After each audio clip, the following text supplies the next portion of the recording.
Saludos, amantes de la historia y la aventura.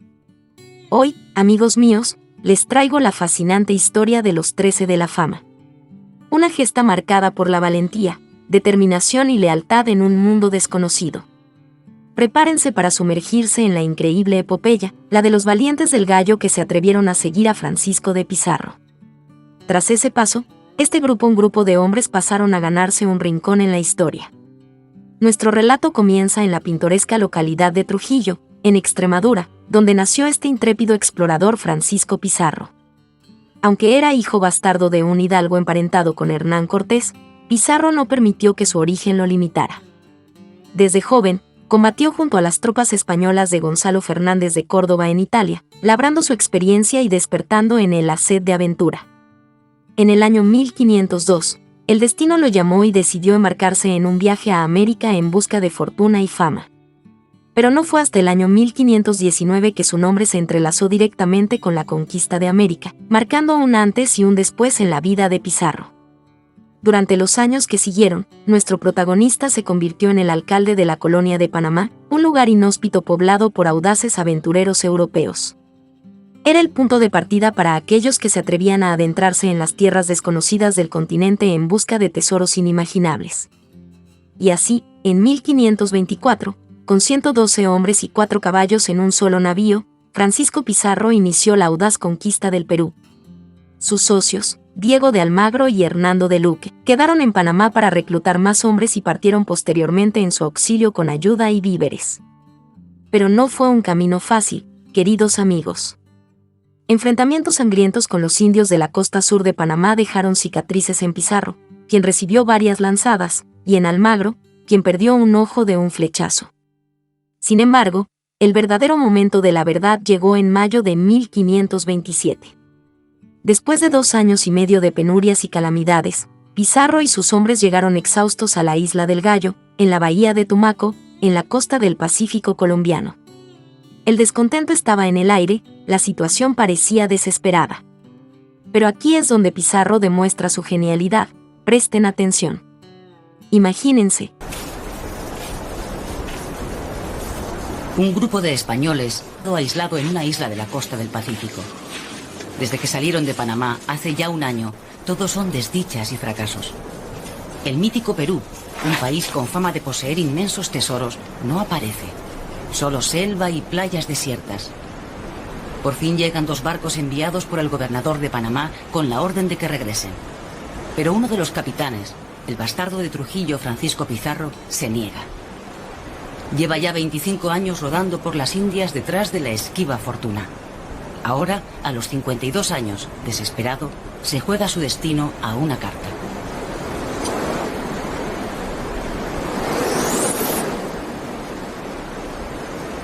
Amigos y camaradas, a este lado de la raya están las fatigas, el hambre, la desnudez, las lluvias torrenciales, la desolación y la muerte. A este, el bienestar y el placer. Allí, el Perú con todas sus riquezas. Aquí, Panamá y su pobreza. Que cada cual escoja lo que más conviene a un valeroso castellano. Yo voy hacia el sur.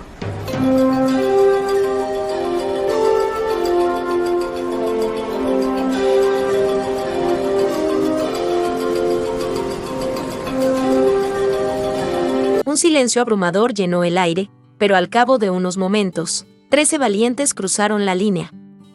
Estos serían los legendarios 13 de la fama, también conocidos como los 13 caballeros de la Isla del Gallo. La historia nos relata cómo, meses después, Pizarro y sus hombres zarparon hacia el sur, dejando a 3 de los 13 enfermos en la isla al cuidado de los indios naboríes. Fueron tiempos difíciles, amigos míos, pero esta expedición no fue en vano. Estos intrépidos exploradores abrieron las puertas a la conquista del Perú y allanaron el camino hacia una nueva era de riqueza y poder. En 1532, los planes militares de Pizarro finalmente se hicieron realidad. Con la firma de la capitulación con Isabel de Portugal, en nombre de Carlos I de España, Se le concedieron derechos de dominio sobre una vasta zona de Perú. Pero lo más emocionante de todo fue el honor conferido a los 13 de la Fama, quienes recibieron el título de hidalgo por su valentía y servicio en aquel viaje y descubrimiento. A continuación iremos desvelando la vida de cada uno de estos valientes para que sus vidas no caigan en el olvido. Pero, ¿quiénes fueron los 13 del Gallo o 13 de la Fama? Pedro Halcón, Francisco de Cuéllar, Bartolomé Ruiz, Antonio Carrión, García Jerén, Pedro de Candia, Alonso de Molina, Alonso Briceño, Juan de la Torre, Martín de Paz, Nicolás de Rivera, Cristóbal de Peralta, Domingo de Soraluce. Empecemos con la vida de Pedro de Halcón. Pedro de Halcón fue un conocido explorador y militar español que tuvo un papel importante en el descubrimiento e hispanización del Imperio Inca.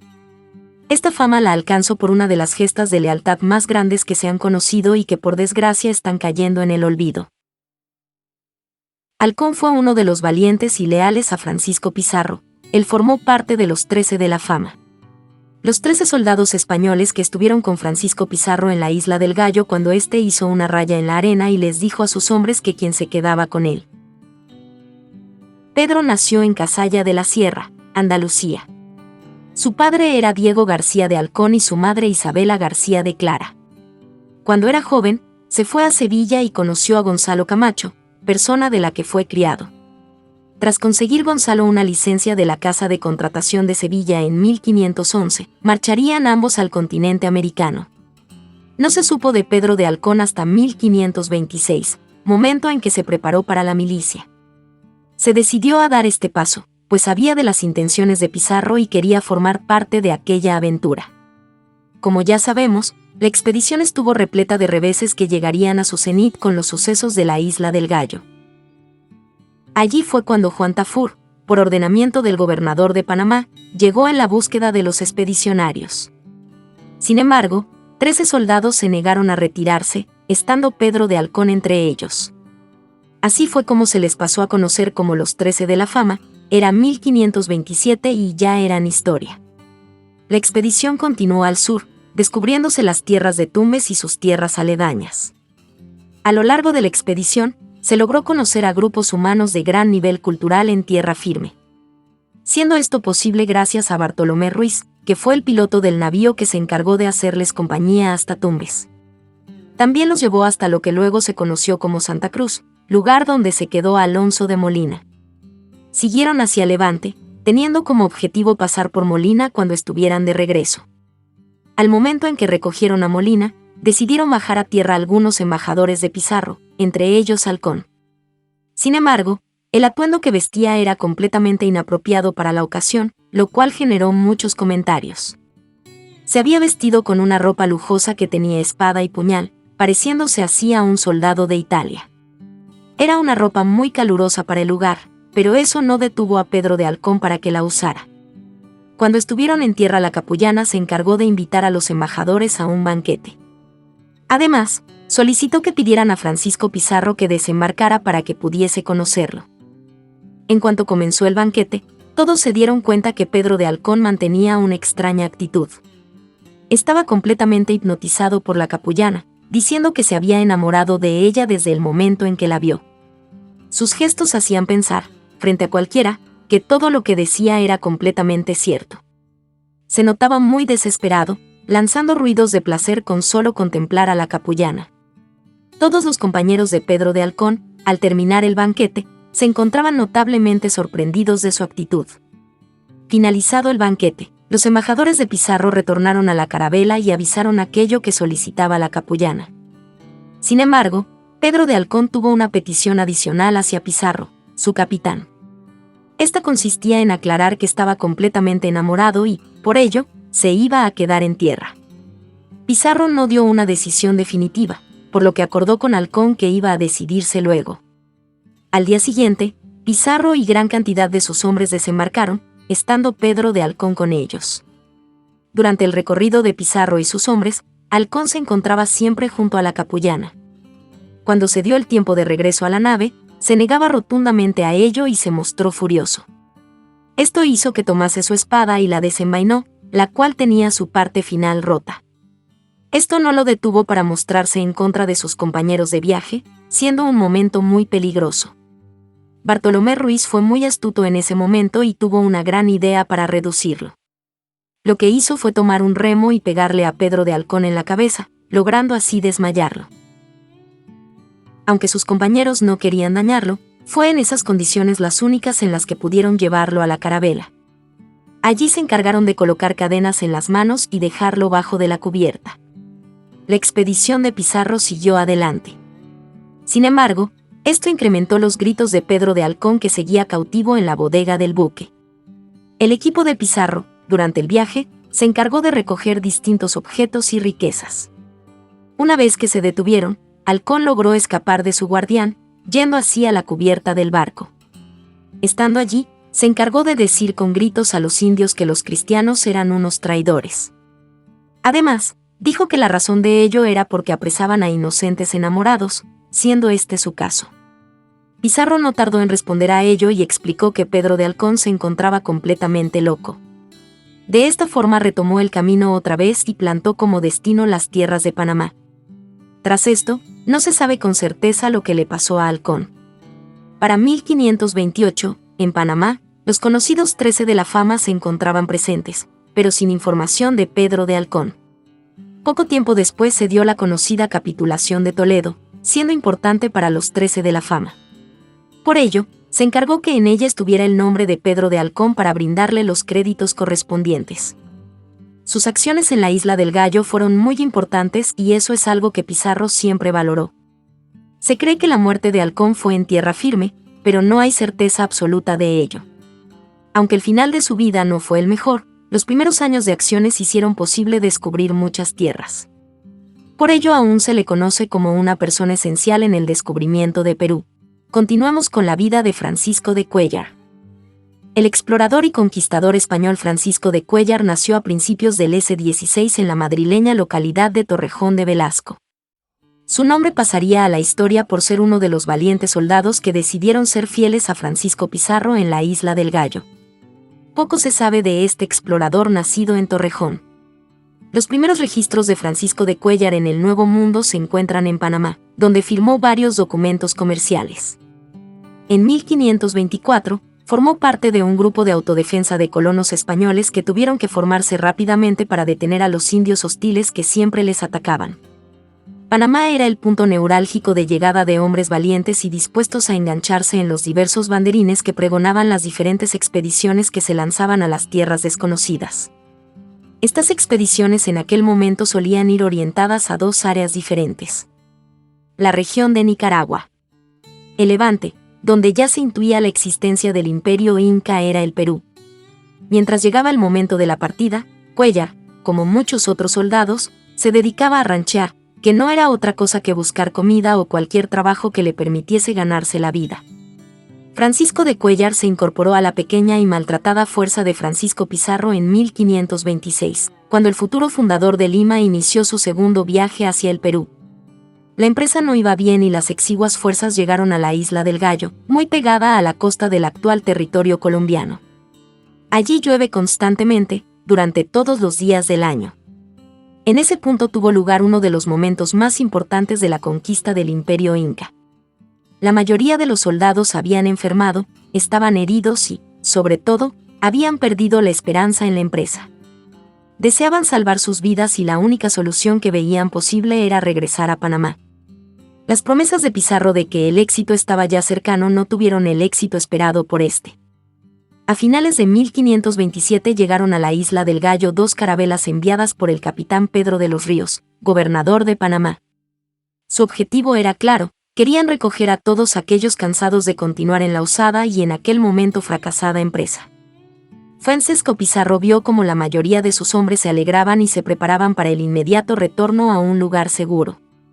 Fue entonces cuando Pizarro desenvainó su espada y, trazando con ella una raya sobre la húmeda arena, les dijo: por este lado se va a Panamá, a ser pobres, por este otro, al Perú a ser ricos, escoge el que fuere buen castellano lo que más bien les tuviere. Solo 13 hombres cruzaron la marca, dando así testimonio inequívoco lealtad a su capitán y de que seguirían en la expedición. Desde entonces la historia los recuerda como los 13 de la fama. Uno de ellos era Francisco de Cuéllar. Más tarde fueron colmados de honores, riquezas y recibieron del monarca hispano la presea de caballeros de la Espuela Dorada. De la Isla del Gallo, Pizarro y sus escasos acompañantes pasaron a la de la Gorgona, igualmente desapacible. Allí sobrevivieron 6 meses en medio del clima tropical más duro que se pueda imaginar. Finalmente fueron recogidos por la carabela del piloto Bartolomé Ruiz, al servicio de Pizarro y Almagro, y prosiguieron la exploración siempre hacia el sur. Así llegaron a Tumbes, donde encontraron una auténtica ciudad con casas y templos de piedra, protegidos por una fortaleza. Cuéllar fue uno de los primeros en desembarcar y se dio cuenta de que habían topado con indígenas de mucho mayor nivel cultural que los que habían conocido hasta el momento. Pizarro, a su vez, tuvo la certidumbre que estaban en el buen camino, pues recogió noticias de la existencia de ciudades todavía más grandes donde abundaban el oro y la plata. Las siguientes incursiones de los españoles en los territorios talents fueron bastante amables y permitieron el suministro de provisiones. Incluso Pizarro dispuso que españoles escoltasen a la curaquesa. Nicolás de Rivera, Pedro de Halcón, Francisco de Cuéllar y Alonso de Molina cumplieron en efecto la compañía de tan hospitalaria señora. Halcón, anotan las crónicas, precióle bien la casica y echóle los ojos, y, mientras más la miraba más perdido estaba de amores. Refieren los relatos que tras acoger a la capullana con todos los honores en el navío, Pizarro ofreció visitarla en tierra, lo que se verificó días después. Con abundante comida, les dieron de comer mucho pescado y carne acompañada de la chicha. Hubo fiesta y los principales indios que estaban con sus mujeres bailaron. El suceso tiene un final sorprendente, pues Pedro de Halcón enloqueció súbitamente, en una mezcla de desafío a su capitán e incontenible pasión erótica. Tal fue su estado de delirio y afiebrada pasión que Bartolomé Ruiz lo derribó con un certero golpe de remo. Lo cierto es que Halcón nunca se recuperó de su amor a la capullana y no acabó bien. Estos acontecimientos se registraron en 1528 y Francisco de Cuéllar no sufrió ningún percance.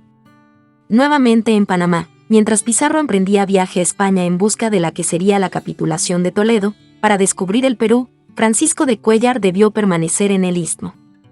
Una real cédula otorgada en Toledo el 26 de julio de 1529 le confería el cargo de regidor de Tumbes. Después se pierde la huella de este conquistador y su nombre no aparece más ni en documentos ni crónicas. Continuamos con la vida de Bartolomé Ruiz. Bartolomé Ruiz fue un marino y explorador español natural de Moguer que nació a finales del siglo XV y se encontró con la muerte en Cajamarca en 1534. Una de sus principales hazañas fue la de ser uno de los miembros de los 13 de la fama. Ruiz fue un marino y piloto que participó en la segunda expedición de Pizarro. En esta descubrió la bahía de San Mateo, las Islas del Gallo y la isla de la Gorgona en 1526. Fue el primer marino en cruzar la línea equinoccial y recabar las primitivas informaciones concretas sobre la existencia del imperio de los incas. Además tomó parte en el descubrimiento de Tumbes. En 1529, en las capitulaciones de Toledo sería nombrado piloto mayor del Mar del Sur, Océano Pacífico.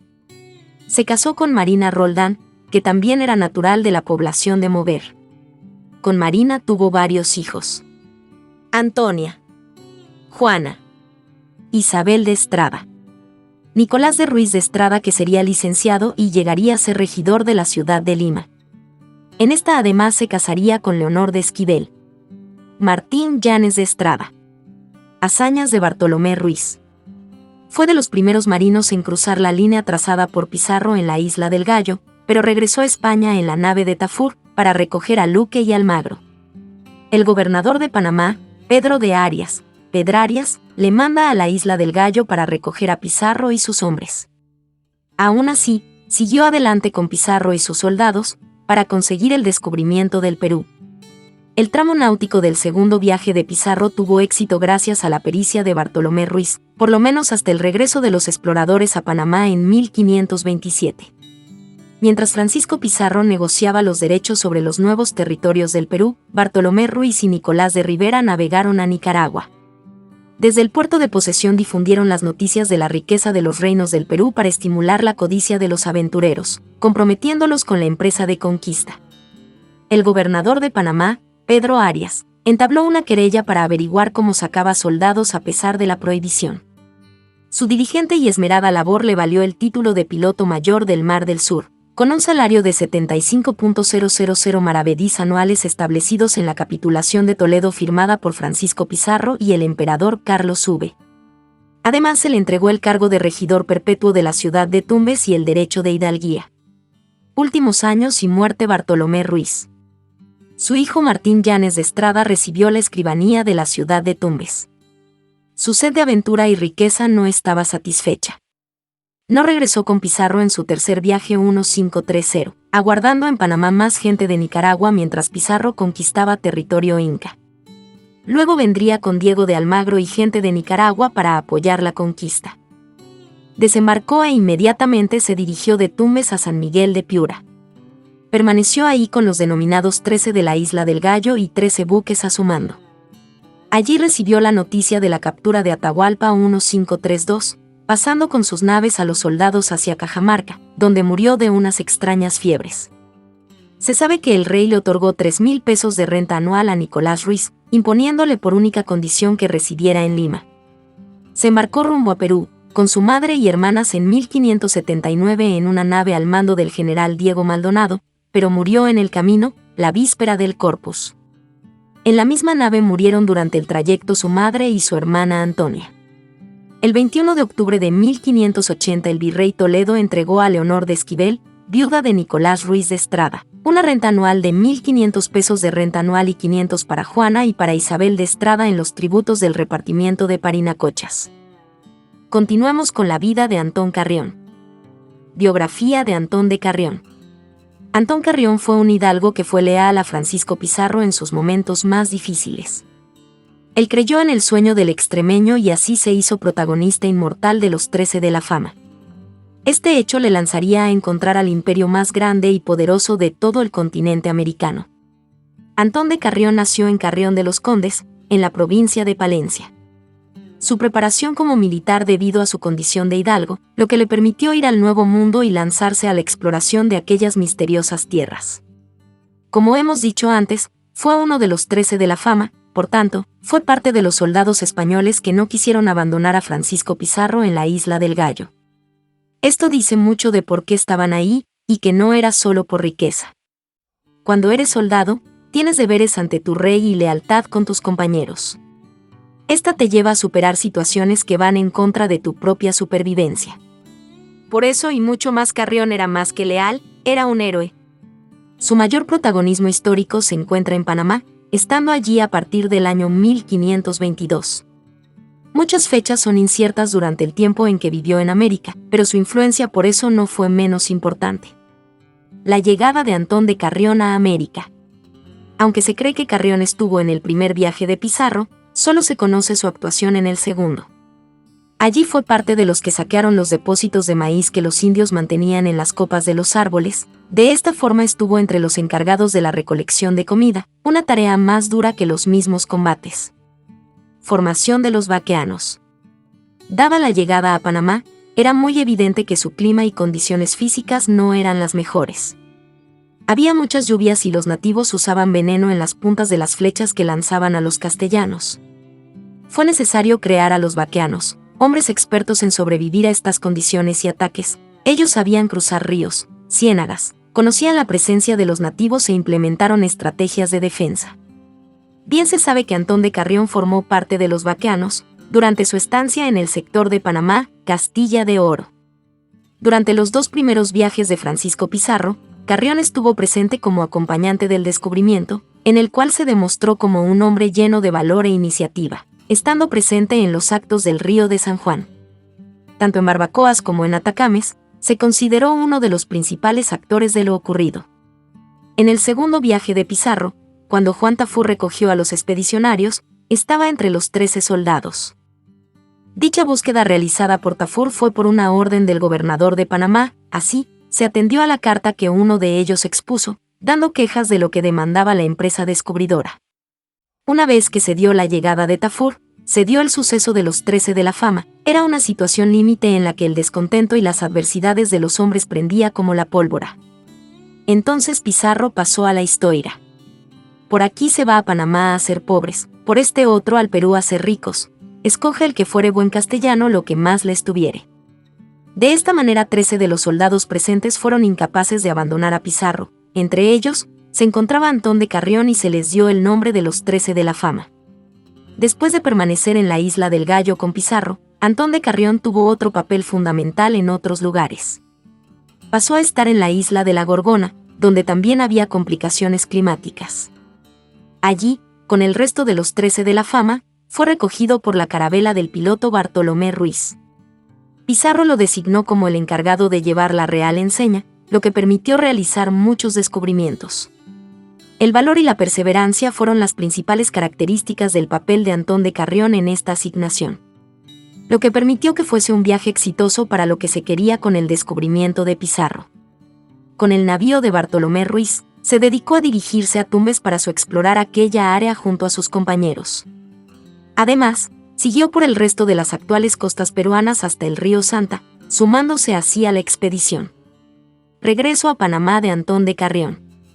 Para 1528, Antón de Carrión ya se encontraba de regreso a Panamá con muchos testimonios de su experiencia como viajero. Dados los documentos históricos, se presume que Carrión contaba con una educación somera.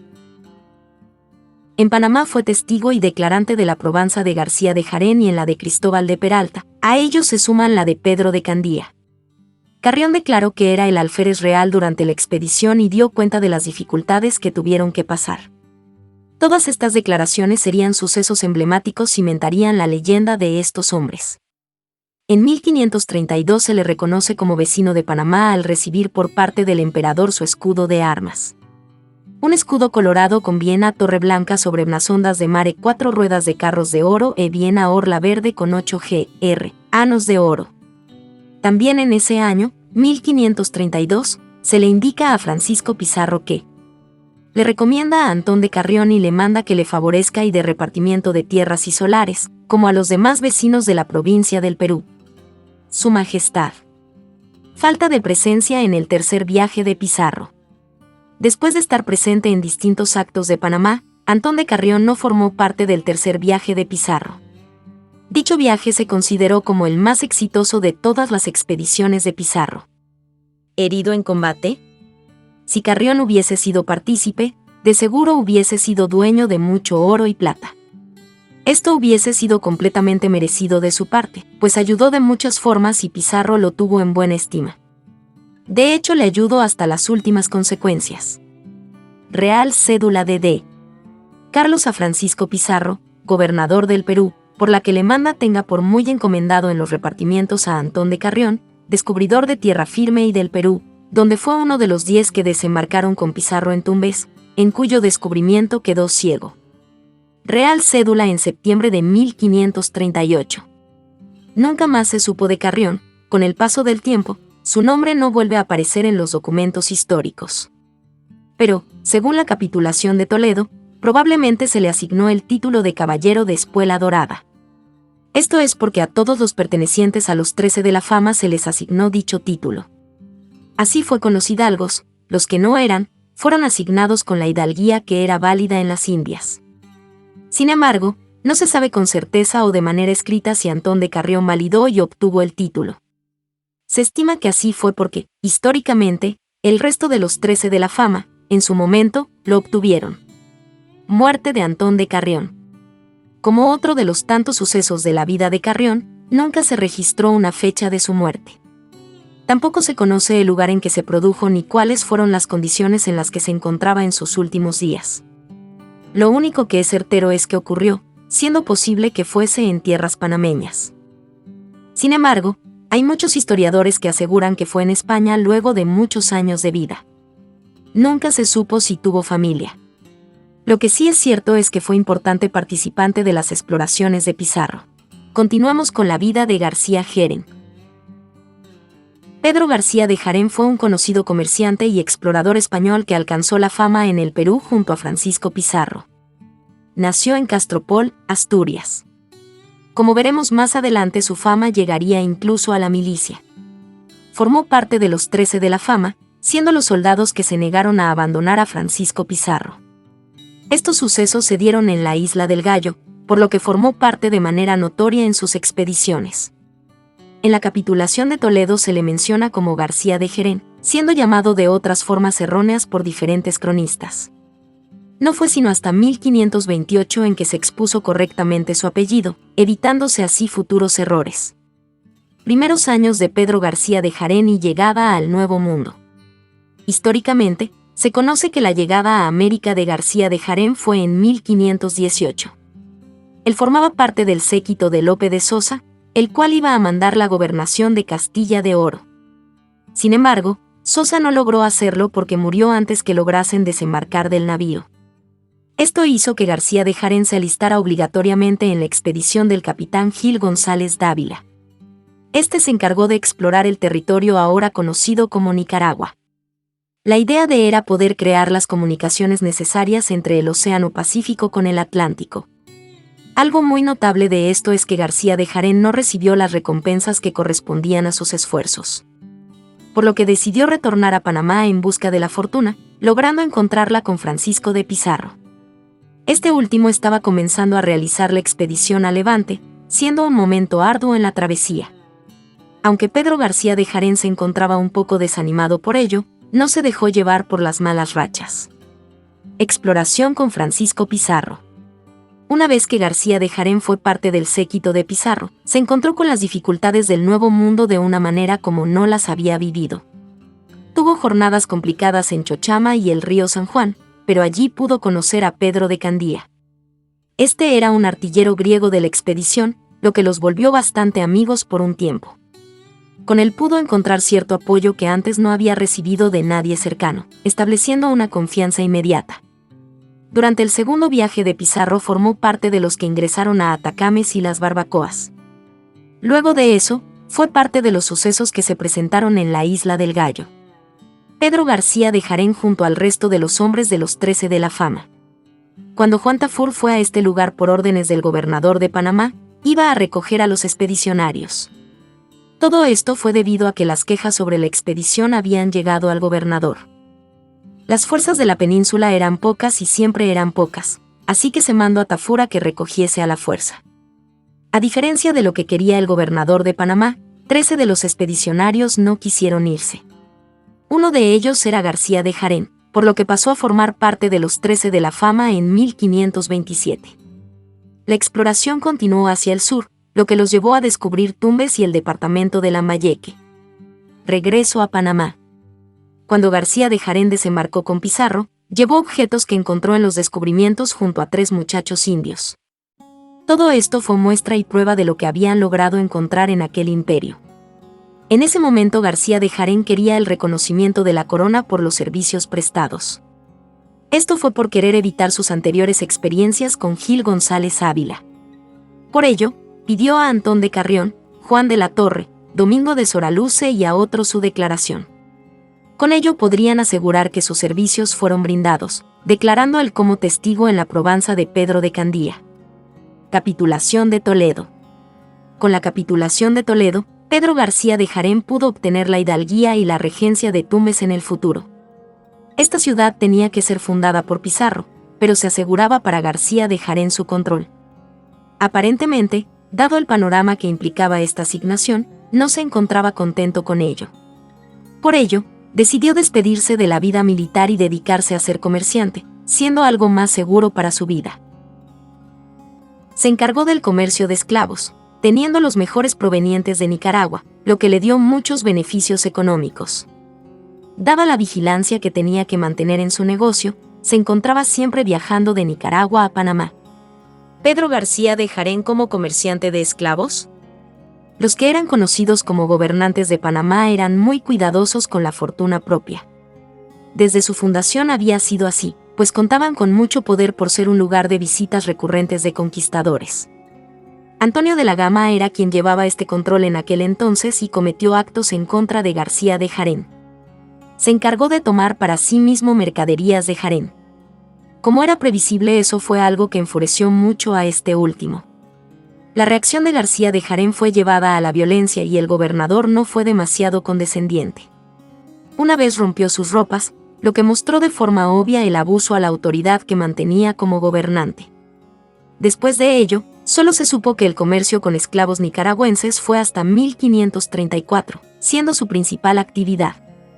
Sin embargo, también se dedicaba a la venta de objetos que viniesen de Castilla, los cuales eran muy demandados. No se dieron más menciones de él en documentos, pero se cree que murió en Panamá poco tiempo después. A pesar de haber tenido un final distinto al que esperaba, durante toda su vida hizo cosas de gran impacto histórico. Tuvo un hijo con Aldonza Méndez, el cual fue llamado Pedro Méndez de Jarén, dando comienzo a un linaje amplio. Este fue el inicio de la vida de otros personajes relevantes para la historia hispanoamericana.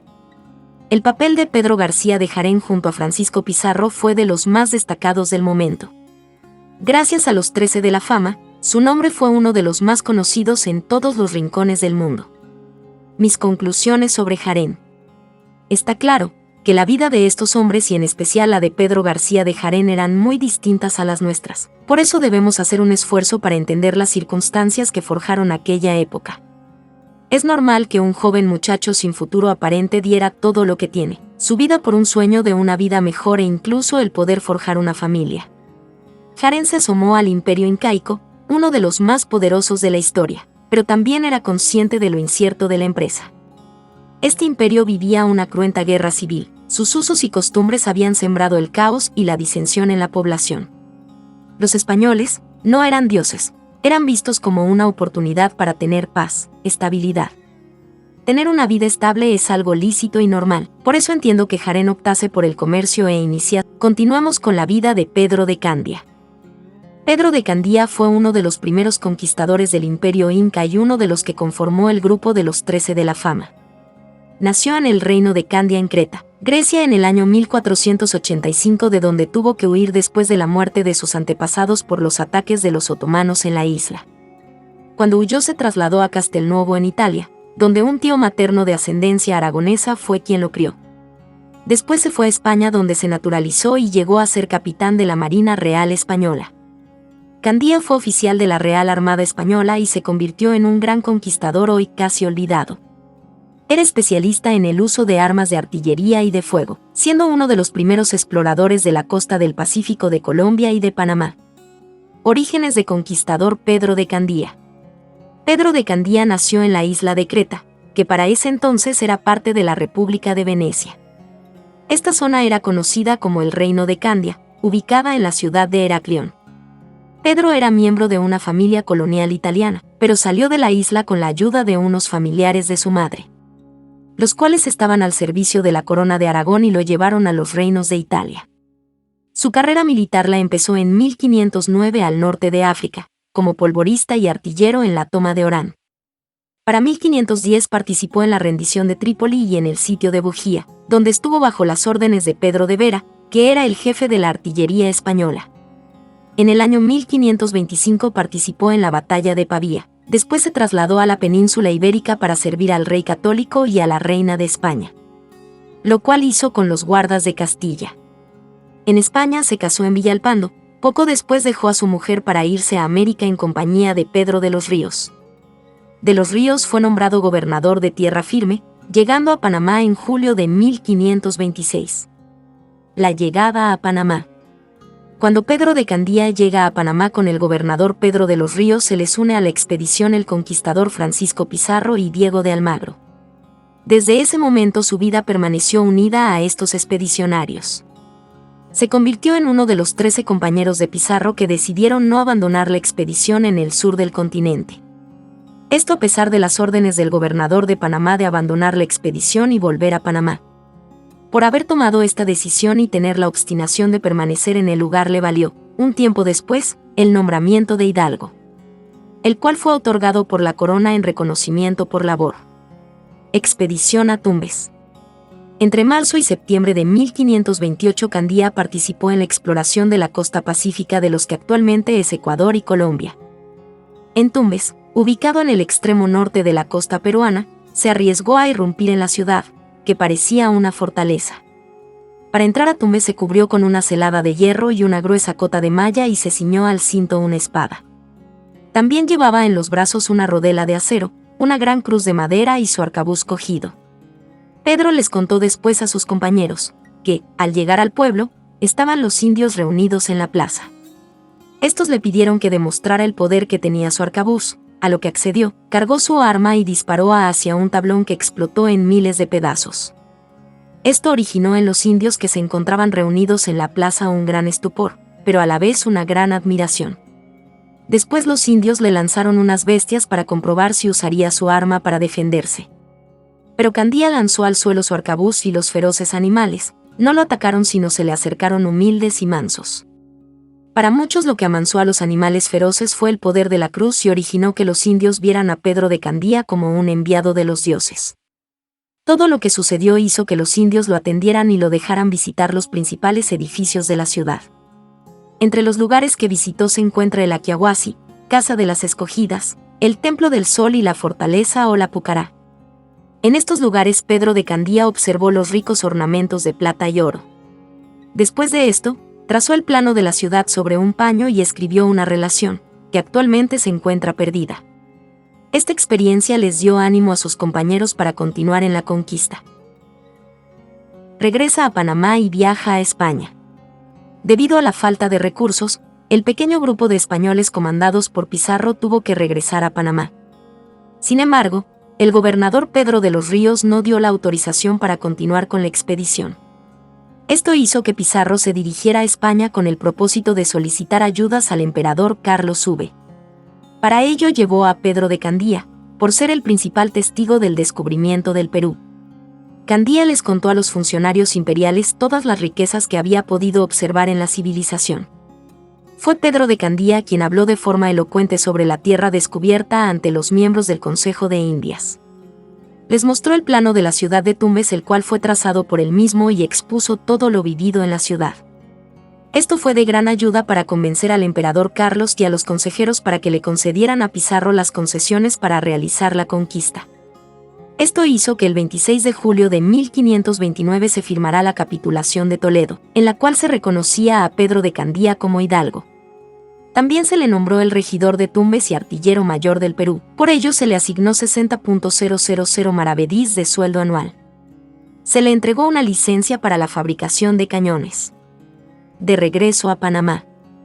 Cuando Candía y Pizarro regresaron a Panamá, comenzaron los preparativos para la tercera expedición al Perú. La expedición salió rumbo al sur en enero de 1531 y Candía antes de partir fundió 2 falconets con su carga de pólvora. Pedro de Candía demostró todo su valor en los combates con los indios de la isla de Puná. En febrero de 1532 participa en el desembarco y el combate de Tumbes. El 15 de agosto de 1532 participa en la fundación de Piura. Cuando Candía se encontraba en Cajamarca y se acercaba el Inca a Atahualpa con su comitiva, se situó sobre una fortaleza ubicada en la plaza. Estaba acompañado por 2 trompetas y 3 soldados, además de la artillería, conformada por 2 pequeños cañones o falconets y dispuestos para disparar cuando se diese la señal acordada. Al llegar el momento de disparar, uno solo de los falconets realizó un disparo, porque el otro se dañó. Pero el ruido que causó, más el ruido de las trompetas y los arcabuces, fue muy atronador y originó entre los indios pánico. Esto hizo que la caballería embistiera a la multitud que estaba en la plaza rodeando al Inca. El efecto que esto causó contribuyó en la captura de Atahualpa, para después ofrecer por su libertad un grandioso rescate. De este le correspondió a Pedro de Candía 407,2 marcos de plata y 9.909 pesos de oro. Expedición a Cusco. Pedro de Candía junto con Miguel de Estete, Hernando de Soto y Diego de Agüero fueron enviados a Cusco a explorar el imperio inca. Para lo cual Atahualpa le asignó como custodios y guía a 8 sirvientes indios.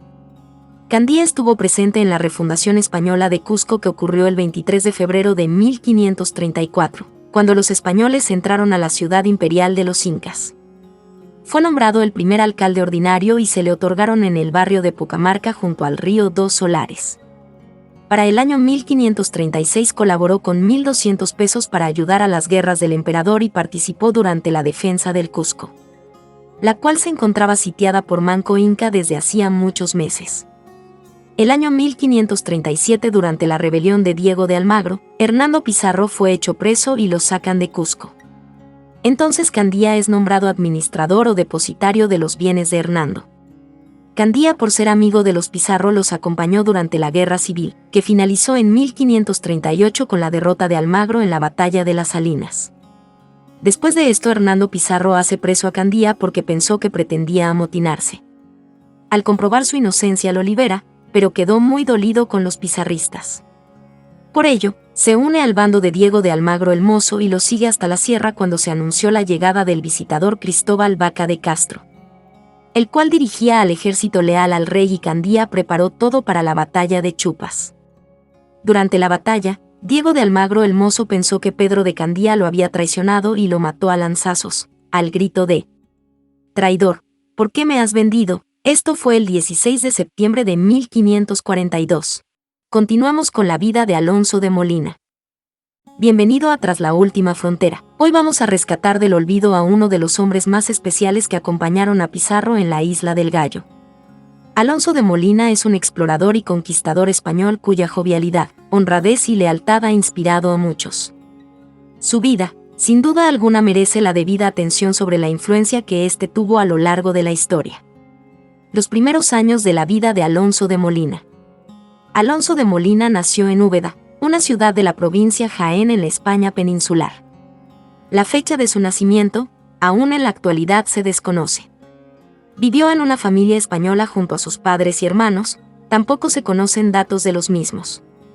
Molina tuvo una participación muy relevante en la expedición de los hermanos Pizarro a Perú.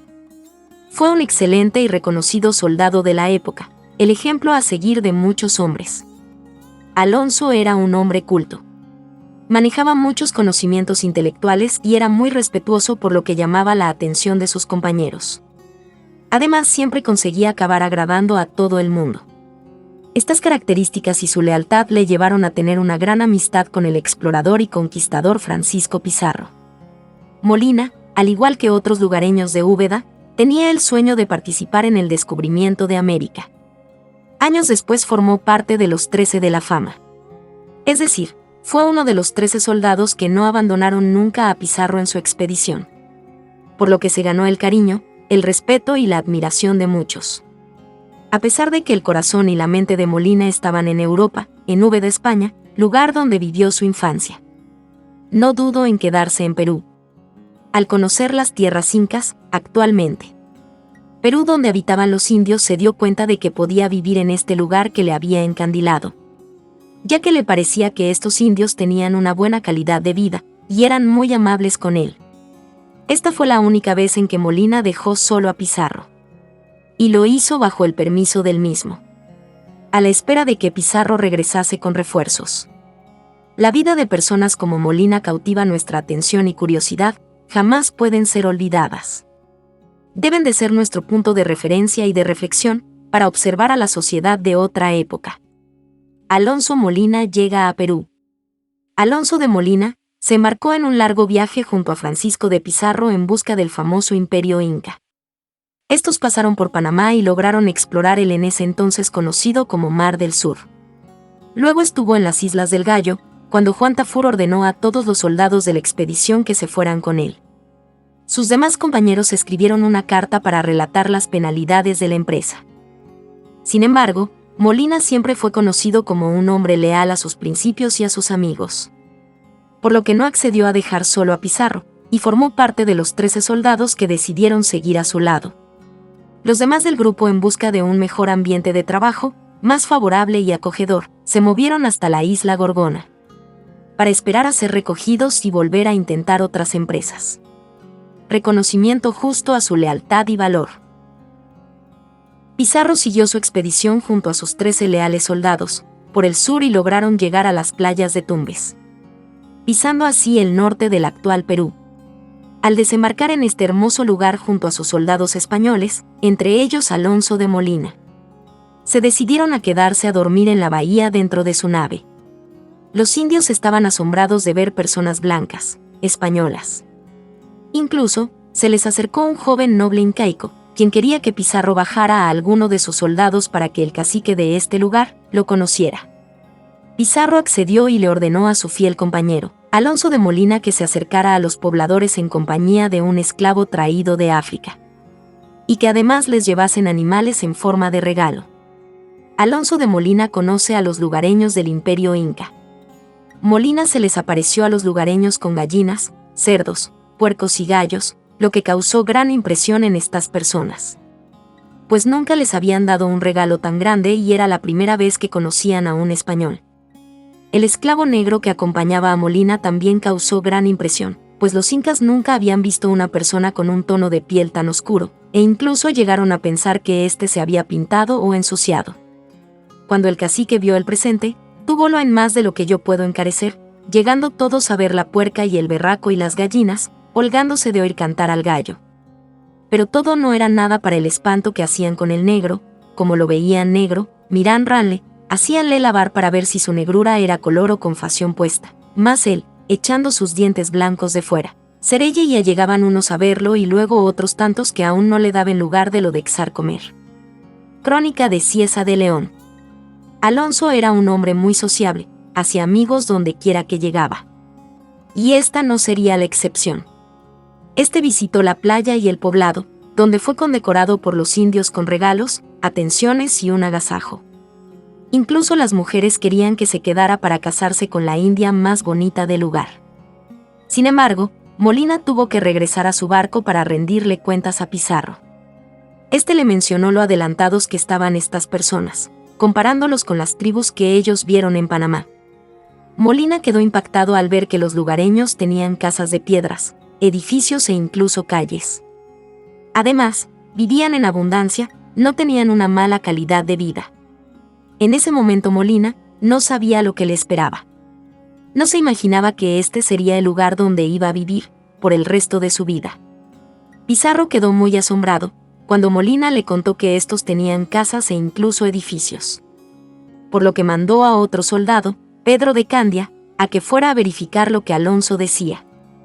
Este soldado tuvo que ir vestido militar y con su armamento para mostrarle a los lugareños del Imperio Inca que ellos tenían el poder de las armas a su favor.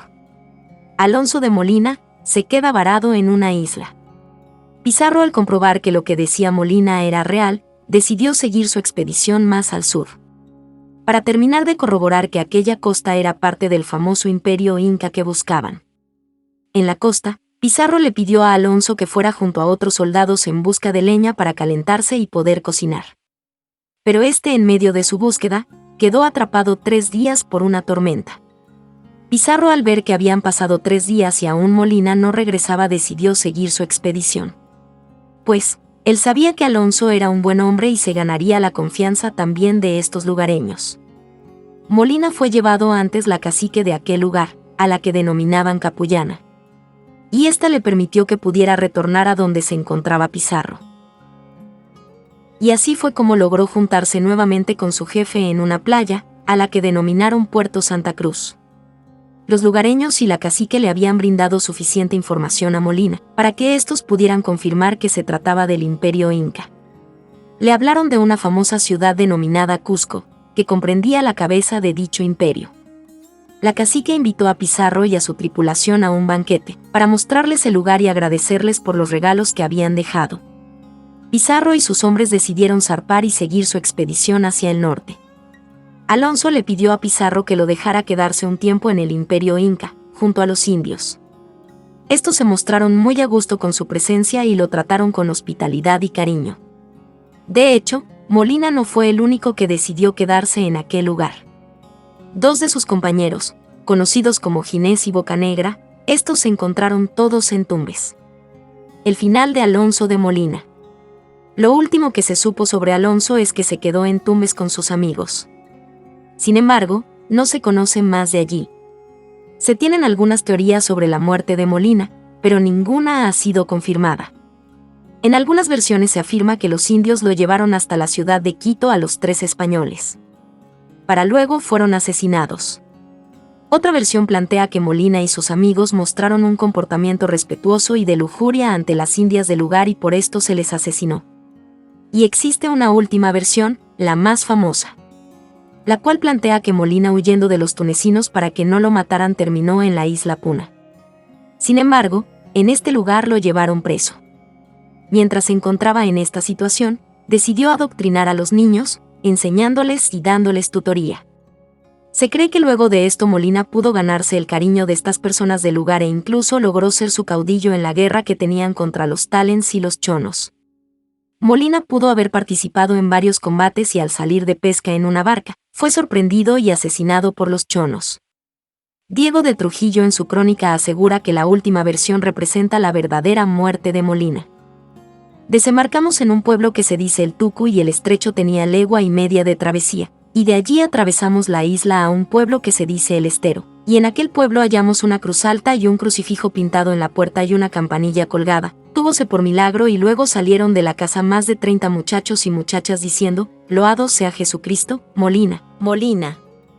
Y esto fue cuando en el primer descubrimiento se le quedaron al gobernador 2 españoles en el puerto de Paita, el uno que se llamaba Molina, y el otro Ginés, a quien mataron los indios en un pueblo que se decía Cinto, porque miró a una mujer de un cacique y el Molina se vino a la isla de la Puná al cual tenían los indios por su capitán contra los chonos y los de Tumbes, y un mes antes que nosotros llegásemos le habían muerto los chonos en la mar pescando. Crónicas de Diego de Trujillo. Alonso de Molina no llegó a saber que en la capitulación de Toledo le habían otorgado la hidalguía, sin duda un reconocimiento justo a su lealtad y valor. Continuamos con la vida de Alonso Briceño. Hoy en este rincón de la historia tras la última frontera queremos rendir homenaje a uno de los hombres más desconocidos de los 13 del Gallo. El zamorano Alonso Briceño. Alonso de Briceño fue un militar español nacido en Benavente, España. Alonso destacó en la conquista de Nicaragua y la de Perú, siendo un personaje de gran impacto histórico. En la historia de Perú se le conoce como uno de los 13 de la fama. Este equipo de hombres fueron los que se negaron a abandonar a Francisco Pizarro en la Isla del Gallo cuando todo estaba en su contra. Se cree que era hidalgo y se sabe que no contaba con 20 años cuando decidió ir a América. A pesar de este título, a la hora de la verdad no tenía garantizada renta alguna, así que se decidió a forjar una nueva vida en aquellas misteriosas tierras que se conocerían como el Nuevo Mundo. La primera aparición importante de Briceño fue sirviendo en Nicaragua bajo las órdenes de Luis Maza. Luego, fue hasta Panamá, lugar donde estuvo bajo las órdenes de Francisco Pizarro para participar en sus viajes. En ese momento irían al sur, resultando de ello el descubrimiento del imperio de los incas. Aunque no es certero que haya estado en el primer viaje de Pizarro, se cree que fue peón de infantería. En el segundo viaje de Pizarro fue de los que consiguieron alimentos de los indios de los árboles. La necesidad de comida los llevó a ello y, después, se dieron los famosos sucesos de la Isla del Gallo. Aquí tuvieron lugar los hechos de los 13 de la fama. Estos apoyaron a Pizarro en todo momento. Aunque Juan Tafur fue a buscarlos por órdenes del gobernador de Panamá, 13 hombres se mantuvieron con Pizarro. Tras estar en la Isla del Gallo, los 13 de la fama fueron a la Isla de la Gorgona. La llegada a ese lugar pudo ser posible gracias al rescate de la carabela que pilotaba Bartolomé Ruiz. De esta forma se tuvo lugar el descubrimiento de Tumbes y la exploración de otras zonas del Perú. Después, Briceño retornó a Panamá, siendo un sitio donde permanecería por un largo tiempo. Para mediados de 1528, se encargó de declarar en la probanza de Pedro de Candía. Además, pudo facultar a Cristóbal de Peralta para realizar el interrogatorio de otra información indispensable. El fin de estas declaraciones era tener los reconocimientos de parte de la corona por todos los servicios prestados. En 1529 Briceño logró obtener el premio que merecía y se le reconoció en la capitulación de Toledo. Se le otorgó el título de Caballero de Espuela Dorada, un título que también tuvieron el resto de los 13. La posición de todos fue muy reconocida, lo que les permitió tener grandes oportunidades. Asistencia al tercer viaje de Francisco Pizarro. En esta ocasión, Alonso de Briceño fue alistado como hombre de caballería en las filas de Pizarro. Fue acompañante en la marcha al Cusco y en la toma de la ciudad de forma definitiva. Para junio de 1534 se encontraba en Jauja, siendo regidor del Cabildo. Allí fue cuando dio firma a un requerimiento para el gobernador y que así se repartiera la tierra. Posteriormente decidió regresar a Panamá con sus bienes, pues no quería permanecer más en Perú. De esta forma llegó a figurar como estante en septiembre de 1534, siendo una de sus acciones más representativas. Alonso de Briceño fue firmante como testigo en la probanza de Luis Maza, su antiguo amigo de armas en Nicaragua. En ese momento comenzaba a prepararse para tener un viaje largo de regreso a España. Últimos años de Alonso de Briceño. Para 1535 se supo que Briceño se encontraba en Madrid reclamando lo que le tocaba de las rentas traídas de Perú. A este se le llamó oro de Portugal, siendo uno de los botines más llamativos que existían en ese momento. Luego de ello, no vuelve a ser nombrado en ningún documento o crónica cercana a esa época. Muchos sostuvieron que regresó a Benavente, lugar donde pasó sus últimos años disfrutando de su correspondiente fortuna. Todas sus acciones fueron merecedoras de los méritos correspondientes, siendo un gran logro para su vida como militar. Aunque las dificultades estuvieron presentes siempre, la unión de los 13 de la Fama hizo que todo fuese más llevadero. Continuamos con la vida de Juan de la Torre. Juan de la Torre y Díaz Chacón fue un reconocido conquistador español partícipe en la conquista de América. Su vida se caracterizó por ser muy activa, participando en múltiples batallas dentro de Perú. Nació antes de 1500 en Villa García de la Torre, provincia de Badajoz. Sus padres fueron Hernando de la Torre y Leonor Díaz Chacón, si bien no se sabe mucho más de ellos. Cuando tenía 15 años, fue con su padre a Santo Domingo, estableciéndose un año después en Puerto Rico. Sin embargo, se supo que en 1520 regresó a Santo Domingo, lugar donde fue alguacil mayor del Santo Oficio. Mientras se encontraba en Santo Domingo como alguacil, contrajo matrimonio con Catalina de Feria. Luego, en 1524, se trasladó a tierra firme con el equipo de Francisco de Barrio Nuevo. Este último era conocido como el gobernador de Castilla del Oro o Nombre de Dios. Hecho esto, mantuvo algunos conflictos con Alonso de Heredia por problemas de límites y, finalmente, se retiró a Panamá. Cuando Juan de la Torre llegó a Panamá, se alistó para formar parte en la segunda expedición de Francisco Pizarro. Esta tendría salida hacia el Mar del Sur en 1526, siendo una de las más famosas que hubo. Esto no fue por ser la más gloriosa, sino por la que más desgracias y marcas históricas dejó. En la isla del Gallo de la Torre vivió muchas penurias, hambre y desolación en muchos sentidos. Sin embargo, esto no hizo que dejase de formar parte de los 13 de la Fama para septiembre de 1527. Estos 13 hombres fueron los que se negaron a abandonar a Pizarro y se sumaron a la búsqueda existente. La misma consistía en encontrar el imperio Inca, y el oro del que tanto se hablaba. Así, sostuvo su posición como hidalgo, obteniendo luego el título de Caballero de la Espuela Dorada. En 1527 retornó a Panamá, siendo en 1531 cuando volviese a Perú para estar en la conquista de nuevo. Su papel en ese momento sería el de maestre de campo general, siendo un cargo otorgado por Pizarro. Entonces, Juan de la Torre estuvo en los primeros lances, participando más tarde en la al fundar San Miguel de Piura. Esta fue la primera ciudad española que se creó en Perú, él estando al mando de la guarnición de Pizarro. Francisco Pizarro, en 1532, dio órdenes para que Juan de la Torre fuera condenado a muerte. La razón fue un letrero que estaba en la puerta de la iglesia de Piura, atacando directamente a Pizarro. A ellos se sumaban las ofensas hacia sus hermanos, lo que llevó a Pizarro a tomar tal decisión.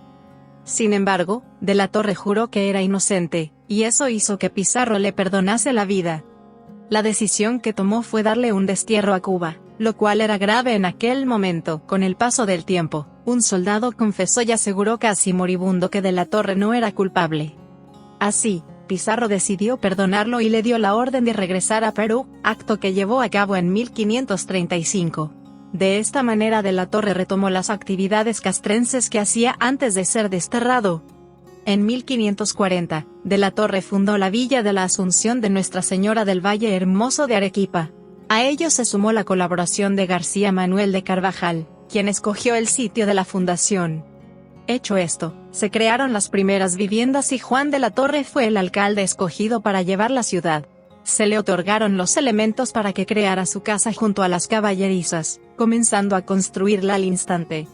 Los partidos de Pizarro y Almagro nunca dejaban de tener fuertes disputas y guerras. Esto generó algunos enfrentamientos, lo que ocasionó un intercambio de fuerzas en campos de batalla. Dadas las condiciones, Diego de Almagro fue derrotado en la batalla de las Salinas. De esta manera pasó a ser ejecutado en el Cusco para julio de 1538. Con la ejecución de Almagro se dio paso al asesinato de Pizarro, lo cual ocurrió en Lima en 1541. Los partidarios pertenecientes al grupo del hijo de Almagro fueron quienes se dedicaron en cuerpo y alma a conseguirlo. Al ocurrir esto, Juan de la Torre era alcalde de Arequipa, y en ese tiempo llegó Cristóbal Vaca de Castro. Él se encargaría de solucionar los conflictos, por lo que de la Torre se puso a su disposición para ayudar en lo que hiciera falta.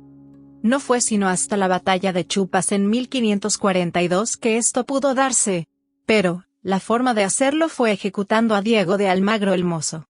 De esta forma fue como de la Torre pudo retornar a Arequipa y retomar sus tareas como alcalde. En noviembre de 1542 se aprobaron algunas ordenanzas en conjunto llamadas las Leyes Nuevas. Esto tenía como fin dar mejoras a la vida de los indígenas que se encontraban en la América española. Lo principal era dar constante revisión del sistema de encomienda, siendo un punto de gran relevancia. Todo esto generó que los conquistadores estuviesen descontentos, pues iba en contra de lo que les interesaba. Pero, como era necesaria una revisión urgente, los encomenderos se encargaron de nombrar a Gonzalo Pizarro como caudillo. Para que se cumpliese el mandato, Blasco Núñez Vela fue nombrado virrey del territorio peruano. Su tarea era dar cumplimiento de las leyes nuevas, estando de la Torre ayudándole por ser alcalde de Arequipa. Cuando se dio la batalla de Iñaquito, Gonzalo Pizarro resultó ser el vencedor.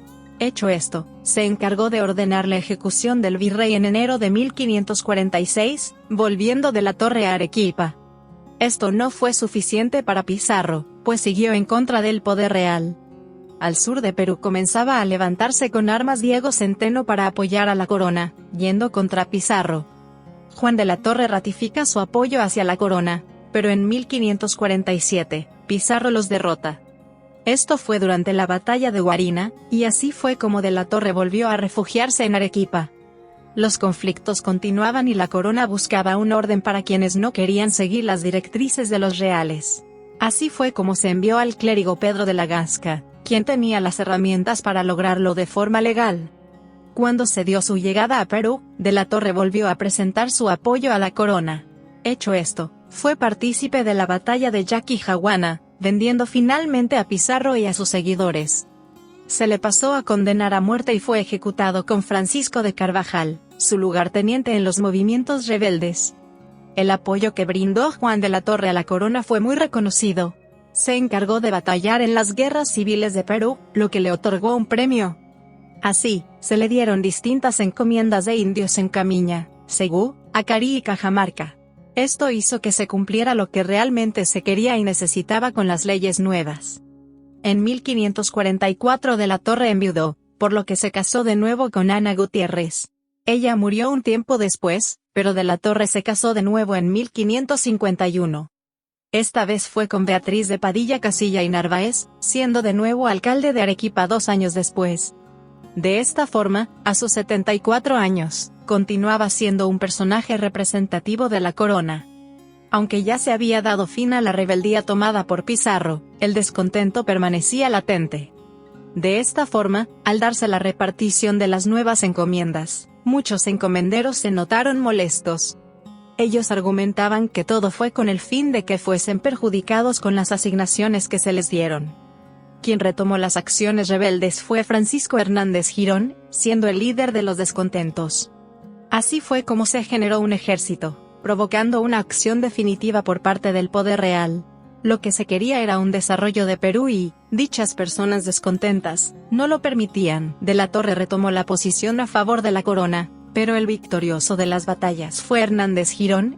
Pero, en la batalla de Pucará, fue finalmente derrotado y llevado a Lima, lugar donde murió en diciembre de 1554. Terminado este problema, Juan de la Torre se encargó de regresar a Arequipa. Allí fue contador, acción de la que formó parte desde 1554 hasta 1561, siendo luego alcalde de 1561 a 1568. Después de ello, tomó el papel de regidor perpetuo hasta el año 1575, tarea que desempeñó muy bien.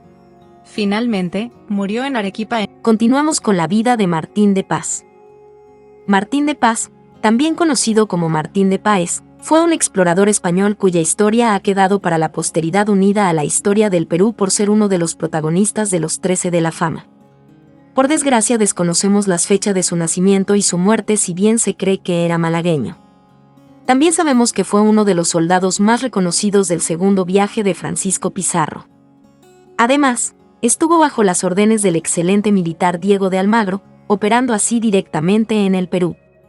Sin embargo, la historia conocida dice que a Martín de Paz no se le tuvo mucha estima.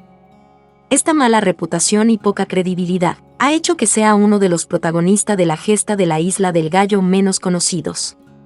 Como bien se sabe, este explorador español participó en el segundo viaje realizado por Francisco Pizarro. Fue con él hasta la Isla del Gallo y luego a Gorgona, lugar en donde sabemos que enfermó de gravedad.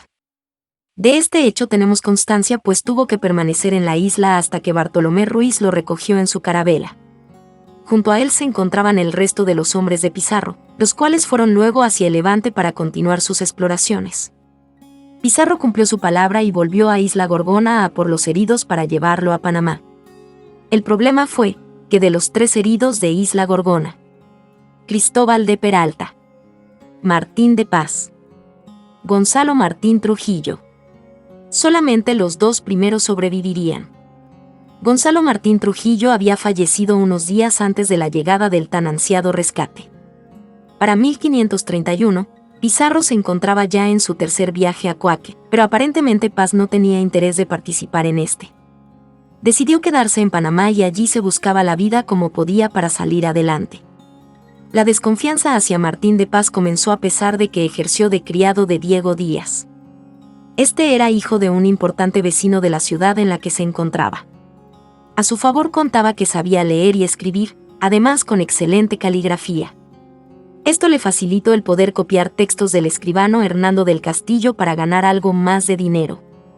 En muchas ocasiones sus documentos se remiten a la Real Audiencia de Santo Domingo, sumándose así su importancia. Esto hizo que, de alguna forma, fuese un personaje relevante para la sociedad, pero no se encontraba confianza en él. Panamá era un lugar pequeño y pronto se hizo demasiado famoso por ser un jugador compulsivo, que gastaba todo lo que podía ganar. Llegó un momento que no solo apostaba dinero, sino que se jugaba todo tipo de artículos, ropas e incluso objetos que eran de otras personas. A pesar de lo mundano de esta actividad, sí se conocen a algunos compañeros de correría. Pedro del Páramo, Diego de Narváez, Pedro de Valladolid. A los oídos de Martín de Paz llegó que el tercer viaje de Pizarro había sido un gran éxito. Supo de la captura de Atahualpa, un importante inca por el cual se ofreció un importante rescate en plata y oro. En ese momento abandonó todas sus malas amistades para conseguir dar un cambio en su vida. Hizo hasta lo imposible para estar en la hueste de Diego de Almagro, ingresando así al Perú con facilidad. Ya en el Perú, se encargó de ser un comerciante de caballos por los cuales cobraba mucho. Esto le hizo que su mala fama o la inquina que le tenían siguiese creciendo. En Cajamarca fue frecuente su actuación, porque era conocida la gran cantidad que recibían los encabalgados de oro y plata. La diferencia de salario entre ellos y los hombres que iban a pie era muy grande, por lo que disponer de un buen animal era importante. Es por ello que Martín de Paz compró caballos a medias con algunos soldados para poder ganar dinero con la inversión. Se rumorea que estuvo de nuevo al servicio de Francisco de Pizarro, acompañándolo a Jauja y a la costa. Cuando comenzó la conquista de Perú, Martín se encontraba entre las filas de Pizarro que iban hacia Cusco. Sin embargo, nunca se tuvieron más noticias concretas de su vida o acciones. Muchos creen que retornó a España cuando se supo de toda su reputación, otros que murió en el frente. Sin embargo, en la historia de Perú, no se tiene registro de su muerte en ningún momento. Algo que no puede negarse es que dejó gran marca como un personaje que se dejó llevar por la avaricia a pesar de haber protagonizado uno de los momentos más heroicos y de lealtad al mando. Por eso nunca se le consideró como al resto de sus compañeros de hazaña. Continuamos con la vida de Nicolás de Rivera. Nicolás de Rivera fue el primer alcalde de Lima y uno de los primeros benefactores de los indios que hubo en Perú. Se le conocía como el Viejo por su participación desde el inicio de la conquista y como el Olvereño por haber nacido en la villa de Olvera. De Rivera se instaló en Panamá en 1522, donde se unió a Francisco Pizarro, Hernando de Luque y Diego de Almagro. Esto ocurrió en el justo momento cuando planeaban en la exploración de las misteriosas tierras del Perú y colaboró en la construcción de una pequeña carabela que fue llamada Santiaguillo. Fue uno de los 13 de la fama, participó en los viajes para el descubrimiento del Perú y además fue encomendero en Ica. Se casó en Lima en 1539 con Elvira Dávalos y Solier, con la cual tuvo 9 hijos, falleciendo en Lima en 1563. Nicolás de Rivera en 1524 salió a explorar las costas del Mar del Sur junto con Diego Almagro y Francisco Pizarro. Se desempeñaba como tesorero, cargo que desempeñó en las 2 primeras expediciones. En este viaje, en un enfrentamiento, fue herido y casi pierde la vida. Al finalizar el primer viaje en mayo de 1525 es enviado de regreso a Panamá junto con Almagro a reparar el navío, conseguir bastimentos y reclutar gente. Además fue encargado de resguardar, controlar e informar de las riquezas conseguidas en la expedición. Al llegar a Panamá, Nicolás de Rivera tendría que rendir cuentas al gobernador en persona del oro fino encontrado, representado por las piezas labradas y joyas conseguidas durante el recorrido del primer viaje. Para agosto de 1526, inició el segundo viaje, donde exploraron la bahía de San Mateo, el pueblo de Atacames, el río San Juan, la boca del río Santiago hasta la isla del Gallo, lugar a donde llegaron en junio de 1527. Cuando llegaron a la isla del Gallo de Rivera junto con otros 3 expedicionarios, deciden quedarse con Pizarro. Esta es la razón por la que se dice que fue parte del grupo llamado los 13 de la fama.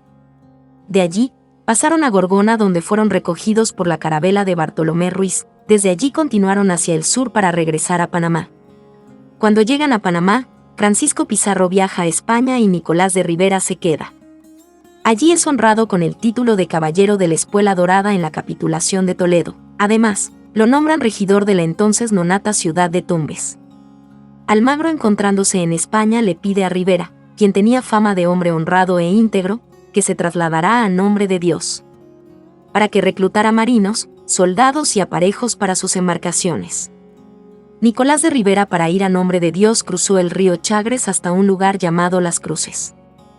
Esto lo llevó a descubrir la forma de facilitar la comunicación entre Panamá y el Océano Atlántico, estableciendo así una ruta, la cual muy pronto comenzó a ser utilizada por todos los viajeros a través del istmo. Cuando cumplió con el encargo, volvió a partir a conseguir indios aliados y a reclutar soldados, pero esta vez a Nicaragua. Al regresar a Panamá llegó Pizarro de España y se volvieron a caldear los ánimos entre Pizarro y Almagro, que se sentía defraudado. Los planes trazados con Perú estaban a punto de perderse, pero intervienen el licenciado Gaspar de Espinosa, el clérigo Hernando de Luque y Nicolás de Rivera. Todo para buscar un acuerdo amigable, y fue así como se pudo efectuar el tercer viaje al Perú. Nicolás de Rivera puso todo su esfuerzo y empeño para mantener unidos a Pizarro y Almagro, que estaban poseídos por una gran desconfianza. Este se embarcó en el tercer viaje, pero bajó las órdenes de Pizarro y volvió a Panamá con Almagro a reclutar más hombres, pero ahora en Veragua. Esta es la razón por la que no se encontraba en la fundación de San Miguel de Piura, tampoco estaba en Cajamarca cuando capturaron al Inca Atahualpa. De Rivera llegó entre marzo y abril de 1533 con la tropa de Almagro e inmediatamente se puso bajo las órdenes de Pizarro. Para entonces, Pizarro lo deja al mando de la guarnición de Jauja, en la región central actual de Perú. Después lo envió a reconocer la costa para impedir las pretensiones de Pedro de Alvarado. En este tiempo de Rivera bajó hasta los llanos y en el valle de Pachacamac fundó un pueblo. Nicolás de Rivera regresa a Jauja con una gran tropa. En Pisco funda la ciudad de Sangayán y es nombrado teniente de gobernador. Para entonces, estando Almagro y Pizarro en Pachacamac, llega la expedición de Pedro de Alvarado con ánimo combativo. Almagro y Pizarro enviaron un mensajero a Nicolás de Rivera para que se les uniera lo más pronto posible. Entonces llegan a un acuerdo con Alvarado y todo vuelve a la calma. Pizarro decidió despoblar Sangayán. Comenzó a explorar hasta conseguir el lugar donde el 18 de enero de 1535 se fundaría la ciudad de los Reyes, también llamada Lima. El primer alcalde de la que sería el Virreinato del Perú, la capital de la Nueva Castilla y de la actual República del Perú, fue Nicolás de Rivera. Este no solo fue el primer alcalde, sino fue quien trazó el lugar de la Plaza Mayor y los solares con la ayuda de Diego de Agüero, para darle forma de un gran tablero de ajedrez, lo cual lo llevó a recibir muchos méritos y reconocimiento. El cargo de alcalde lo ejerció en 4 oportunidades. Este era un cargo que tenía una duración de 1 año. De Rivera ocupó el cargo en los años 1544, 1546, 1549 y 1554. De Rivera, junto a Diego de Agüero y con las instrucciones topográficas de Juan Tello, fue uno de los trazadores de la nueva urbe. Ellos fueron quien diseñaron los reyes en forma de un damero o una cuadrícula similar a los campamentos romanos. Por la preexistencia de canales prehispánicos, adoratorios y caminos, era complicado adaptar las 117 manzanas. Así fue como decidieron arrimar la plaza no al centro del damero sino cerca del río, y solo pudieron encuadrar 62 manzanas. Al parecer, y por un documento citado por José A. de Augusto de Rivera, fue determinante para decidir el primer nombre de la ciudad, donde explica que la ciudad de los Reyes lleva ese nombre porque fue erigida el 6 de enero, cuando es la festividad de Reyes. Nicolás de Rivera aportó mucho a la ciudad porque durante casi 30 años fue su vecino o autoridad hasta su muerte. Durante este tiempo, tuvo que mediar en los pleitos entre almagristas y pizarristas, enfrentando las amenazas de las huestes de Manco Inca. Fue encargado de recibir al primer virrey, que fue Blasco Núñez de Vela, pero de Rivera no aceptó su autoridad. También se opuso a la abolición de las encomiendas, debido a que en Pisco había recibido una repartición de indios. El aspecto que debió tener Lima en los tiempos de Nicolás tuvo que ser hosco. Esto por las cabezas decapitadas de los caudillos rebeldes en la plaza de armas, también porque la ciudad todavía era rural.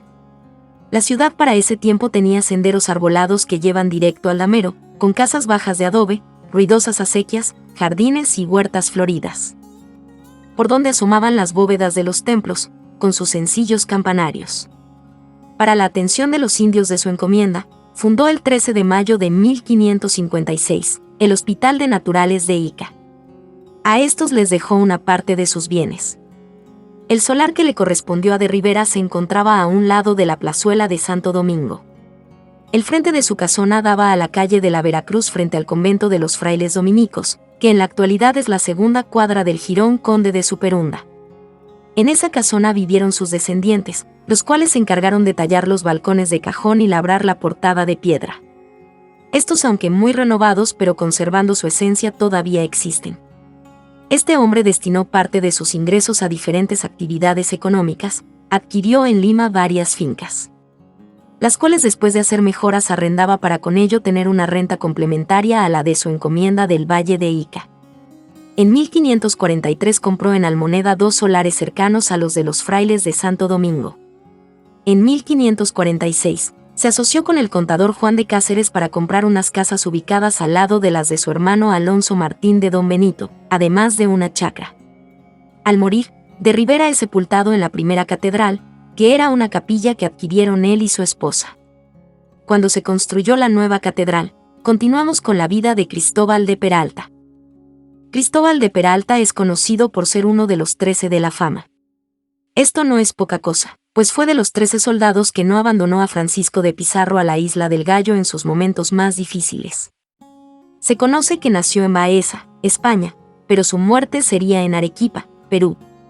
Su papel en la conquista de Perú fue muy importante, siendo hoy en día muy reconocido por sus hazañas. Sumado a ello, fue asignado en cargos relevantes por parte de Pizarro.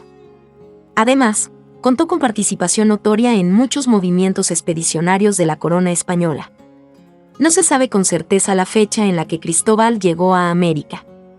Sin embargo, siempre se ha considerado como de los más importantes de los hombres que siguieron a Francisco de Pizarro. Un hecho seguro es que se encontraba en Panamá en 1524, antes de explorar el Mar del Sur.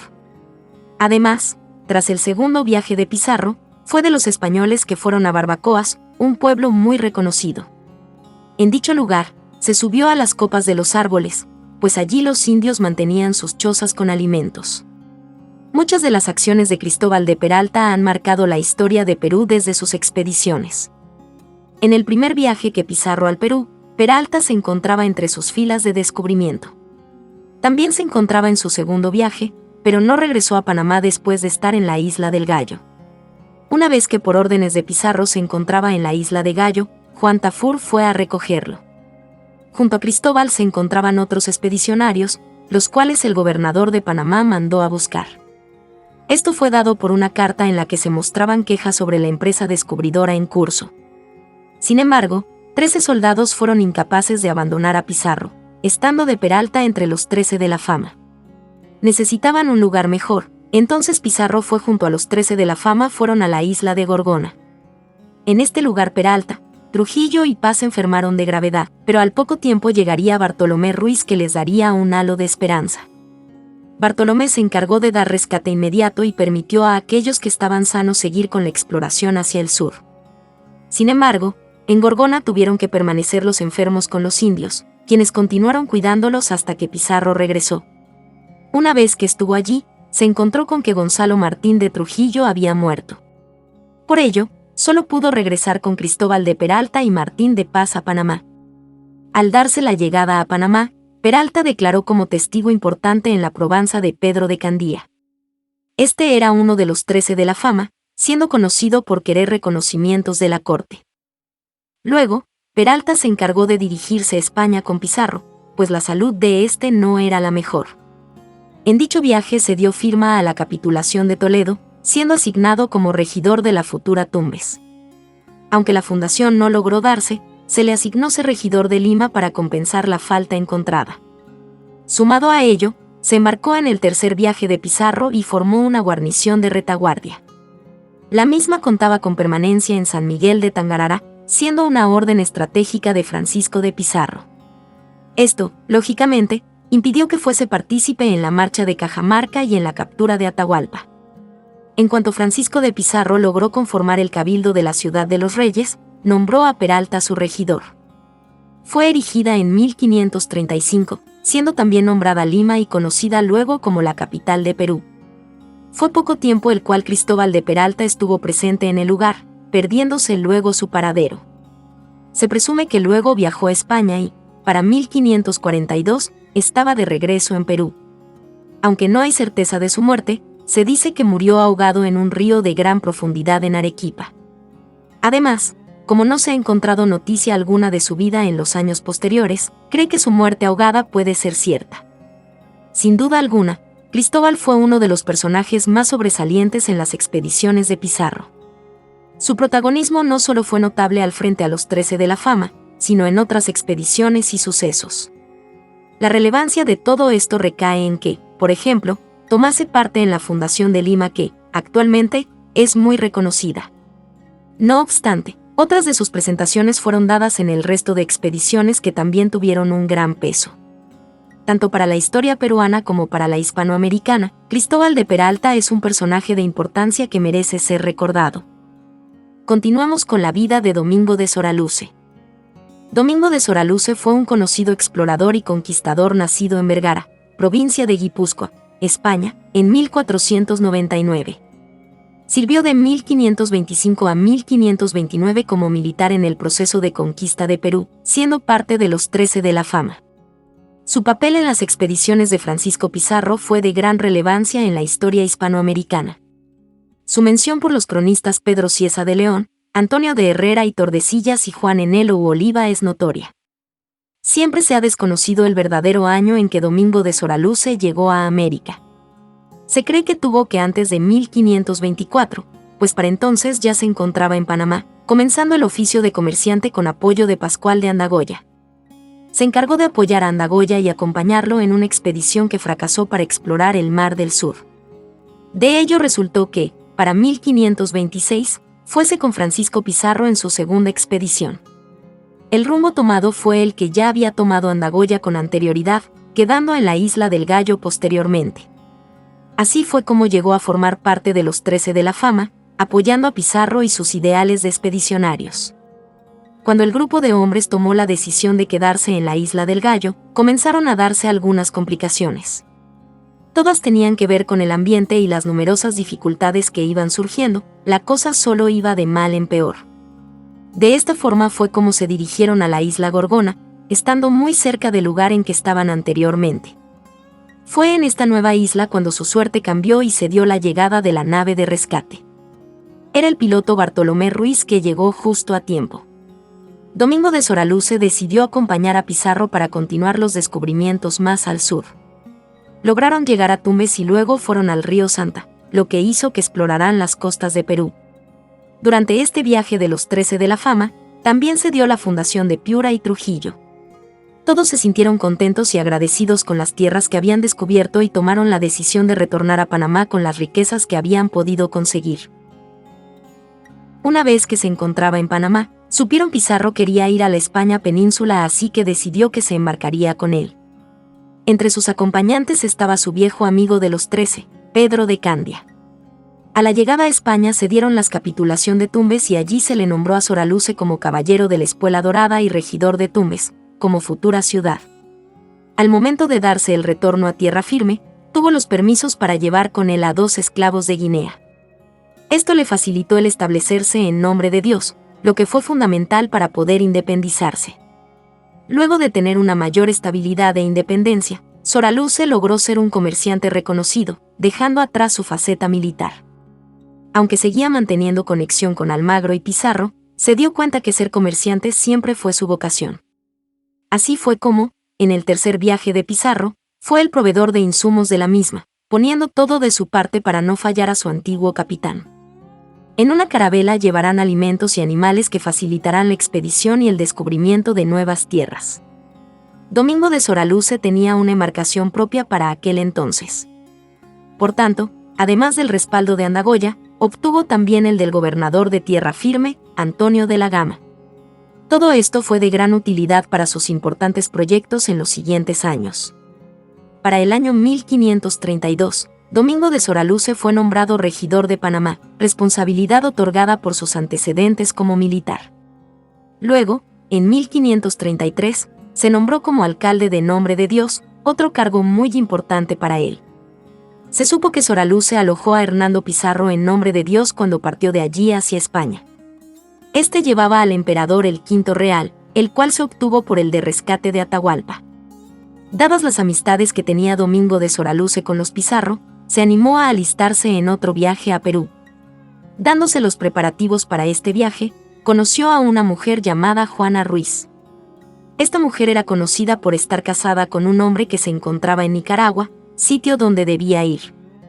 Sin embargo, esto no detuvo sus amores con Soraluce, siendo completamente pecaminosos para la época. De esta forma se convirtieron en la comidilla de toda la ciudad, siendo juzgados de distintas maneras. Sin embargo, esto no fue suficiente para que se separaran, continuaron con sus amoríos sin importarles nada. Comenzaron a formarse como una pareja en concubinato. Juana Ruiz era muy astuta, lograba manipular a Domingo de Soraluce con facilidad. Aprovechó esto para argumentar que si regresaba a Nicaragua moriría en manos de su esposo. Pues él no le perdonaría el que haya ensuciado su honra de la manera que lo hizo. Una vez que Soraluce supo que la madre de Juana vivía en La Española, la obligó a irse con ella. De esta manera retomó su vida de nuevo y siguió con lo que realmente le apasionaba, ser comerciante. Dada la desilusión de Soraluce con Juana y su necesidad de probar cosas nuevas, decidió abandonar a los Pizarro. Esto lo llevó a ser el nuevo proveedor de Pedro de Alvarado, mejor conocido como el gobernador de Guatemala.